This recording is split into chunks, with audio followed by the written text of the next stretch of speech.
各位观众朋友们，大家好，我是惠子。小智在经历了8个地区的旅行之后，可谓是身经百战了。这其中有酣畅淋漓的胜利，也有全力战斗后的惜败。今天惠子就来盘点一下小智最辉煌的8场战斗吧。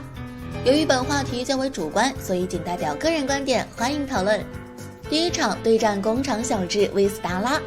对战工厂是小智在对战开拓区挑战的第一个对战设施，达拉则是此处的开拓首脑。之所以将这场战斗列入小智最辉煌的战斗之列，是因为在这场战斗中，小智是第一次在正式对战中击败了传说宝可梦。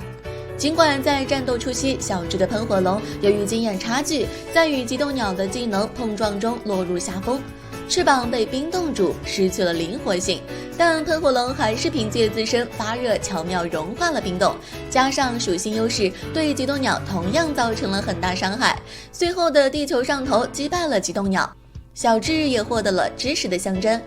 第二场风原对战开拓区玻璃哨杯决赛，小智 vs 方志。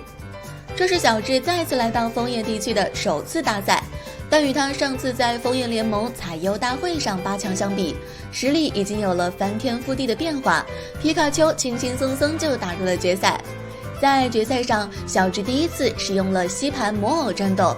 吸盘魔偶利用超能力技能将方志的超力王轻松击败，功成身退。之后皮卡丘与大狼犬的对战中，皮卡丘同样占据了主动，获得胜利。最终小智以压倒性的实力获得了玻璃哨杯的冠军。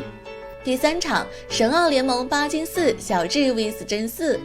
真4是小智来到神奥地区之后从始至终的对手，两人在一次次的对战中逐渐认同了对方的实力，他们既是对手更是好友。神奥联盟的8金4比赛便是两人之间的第2次6v6全面对战。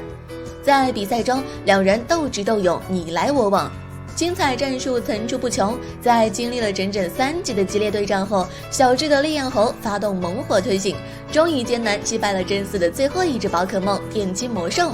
他们用一场全力对战诠释了彼此之间的深厚情谊，可谓是小智在神奥的最光辉一战。顺便一提，虽然之后与达克多的半决赛，小智同样表现出色，战胜了常人难以击败的传说宝可梦，但由于结果还是战败，故未列入本榜单。第4场卡洛斯联盟半决赛，小智 vs 祥太。XY 联盟的决赛虽然也许在一定程度上更精彩，但论及光辉程度，无疑是小智与祥太的这场半决赛。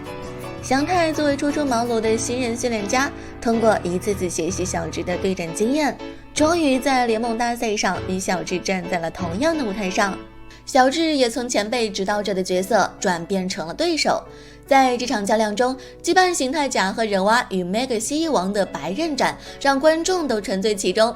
最后小智凭借胜利第1次晋级联盟大会决赛。第5场橘子联盟胜利者杯，小智 vs 勇次。橘子联盟在无印动画的后期占了很大的一部分，挑战者只有获得4枚徽章才能挑战首席训练家勇次，打败他就能获得首席训练家的荣誉称号，而勇次已经占据了这个称号多年，无人能敌。小智与勇次的战斗也是小智的第1次全面对战，他与他的宝可梦们齐心协力击败了众多强敌，最后便是将勇次的王牌宝可梦会10个技能的快龙打败，得到名誉训练家称号。第6场对战金字塔，小智 vs 神代。神代是对战开拓区的首脑，更是有着3神柱的强大训练家。在这场4v4的对战中，小智选择了相信自己最初的伙伴皮卡丘、妙蛙种子、杰尼龟、喷火龙。虽然小智因为神代巧妙的运用技能而陷入苦战，但还是以与生俱来的毅力以及宝可梦们的默契，把比赛拉到平手的局面。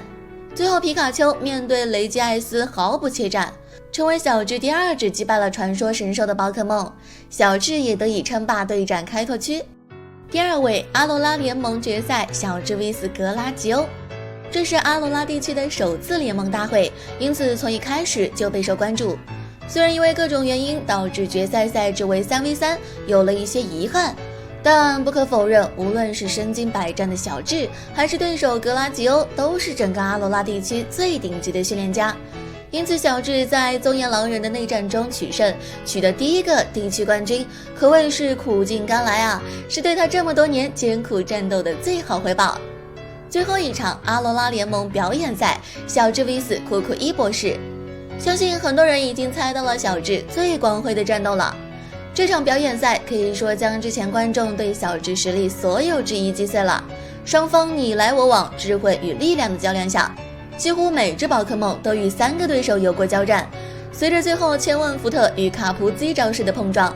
战斗氛围也提升到了最顶点。皮卡丘最终打赢卡普明明，让小智当之无愧地成为了阿罗拉的霸者，阿罗拉的冠军。好啦，以上就是小智最辉煌的8场战斗，